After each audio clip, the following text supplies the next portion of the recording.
امروزها در شبکه‌های اجتماعی خبری پهن شده است که یکی از مردانی که در قتل روین اسرائیلی با پیدایش مولداوی سیویک یاگان ایبدار شده است با مادرش صحبت کرده گفته است که دادگاه آنها را به حکم قتل محکوم کرده است. Alhamdulillah, я все хорошо, вот. Все хорошо. Как у тебя? Alhamdulillah. Попробуйте там, как адвокат взять, у нас смертный казнь. Alhamdulillah.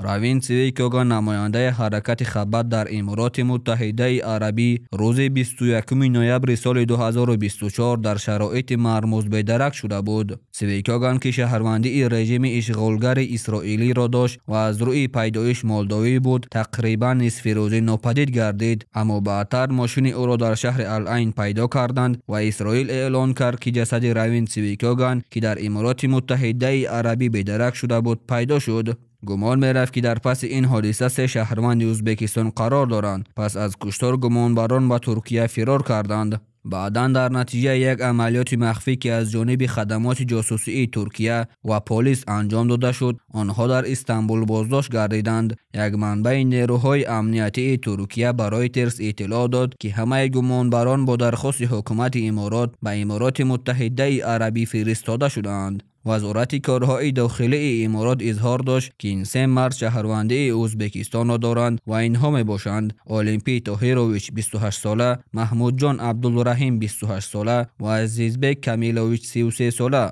اکنون طبق یک ثبت تلفنی یکی از گمانبر شدگان در گفتگو با مادرش گفته است که دادگاه امارات آنها را به حکم قتل محکوم کرده است.